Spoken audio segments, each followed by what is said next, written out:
The rabbis say, now you will see what I will do with Paro. You will not see what I will do with the 31 kings. That will be Joshua in the land of Israel. Now you will see. Ve'ata tireh, and now is Vav Ayin Taf Hey. Ve'ata, now. And later on at the crossing of the Red Sea, it says, V'tivi'emu v'tita'emu. You brought him and you planted him. It doesn't say V'tivi'enu v'tita'enu. You brought us and you planted us in the land. It says him, Israel, excluding Moshe. And yet when Moshe hit the rock, Hashem said, you're out of the game. You hit the rock. So the Midrash says, you already had in mind that I wasn't going to go into the land of Israel. And you're just waiting for me to do, again, it's disproportionate. It's like, but the truth is that Moshe got it. Moshe was very deep. It was even deeper than Aaron the Kohen. When Aaron the Kohen's sons died, it says, Vayidom Aaron, and Aaron was silent. It doesn't even have to say that by Moshe. See, I write a thing at the end of one of my books called Soul Roots. I can't do this justice. Oh, Hashem, please. That who Moshe was and who Moshe is for us. All right, let me stay on the subject. Then it does it with Am Yisrael going down to Egypt. Yosef Hurad Mitzrayma. Yosef was brought down to Egypt, meaning to say that it was part of a plan that was already put into motion at the Brit Ben Abitarim with Avraham Avinu. He was told, your children will be as strangers in a strange land, right, for 400 years, subjugated to a foreign nation. And it's actually really the deeper level. It's not just a decree that was made at the Brit Ben Abitarim, the covenant between the pieces, when Abraham went into a state of vision and saw he split the animals, and then there was this fire and this thing that went through, and it was like very frightening, and he had to shoo away the vultures, and like this whole strange thing.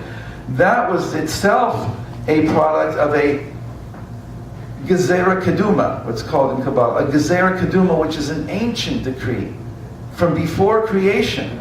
That God was already programming history before creation. The second verse of the Torah is V'hayta aretz tohu v'bohu b'choshech al pnei tehom. And the world, the earth was tohu v'bohu, was right mixed up and everything in darkness. And the Midrash says tohu ze Bavel, the exile of Babylon, when the first temple was destroyed. Bohu ze Paras, that was Persia. The exile of Persia. V'choshech, that's Greece, the exile of Greece. Al Pnei Tehom, on the face of the depths, that is the Roman exile, which we are in now, the end of it. What do you mean you're programming 4 exiles into creation from the very beginning? Well, nothing happened yet. Like, it's not fair. So, where it goes is like this. This is from the teachings of the Leshem Shloach Lama, Rabbi Shlomo Al Yashiv, one of the greatest Kabbalists of all time, born in 1841, passed away in 1926. He brings all these midrashim, he brings and says, like, what's going on here?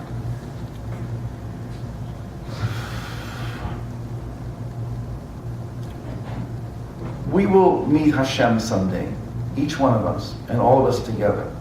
And we'll ask Hashem, why did that have to happen? Why the Holocaust? Why Adam Arishon? Why the sin of the golden calf? Why did you make the movie of history as you did? Because you're the great director. You directed and had already the movie in mind before the scenes. And you just had us play the roles. And you knew what we would do. And therefore there was no free will and it's no fair. Hashem says, cool it.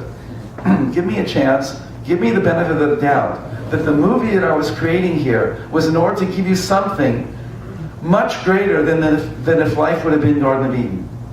I was taking a chance. From your point of view, you'd call it taking a chance. I'm blaming things on you, but that's really the only external facade. Really what it is that I've created the program beforehand, the Matrix program, and I'm putting you into it because I want you to come to a higher level of closeness with me than if I would never have created the Matrix program. But I have to put you into the Matrix program. Things have to go wrong. And it'll seem to you while you're in the program that things are wrong and it's not fair. But I want you to know that the awesomeness comes in of how awesome my love is for you. And you'll know at the end. So this Torah then now teaches us that if that's going to be in the end what it's going to be, then we have to know now that whatever happens is awesome. The awesomeness of the love of God will put us into a world where the movie has such scenes that we've gone through in our life and prior to our lives, and that's good somehow. It's a mind blower. Nora Alila is a teaching of a mind-blowing, radical theology that allows you to think at first the world is totally unfair. It's a Gnostic teaching to the extent that it says, no, the world is a very low place, and look what's true, and look what's going on. But then it redeems itself by saying, don't think that it's only what you can see here. When you get to the end, and when you'll understand and internalize that even now, you'll see that the play is a master play, and you will be thankful for eternity for the privilege of having played your parts in this play. Read all about it.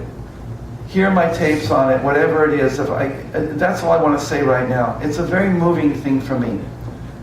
I hope I've done some justice to it.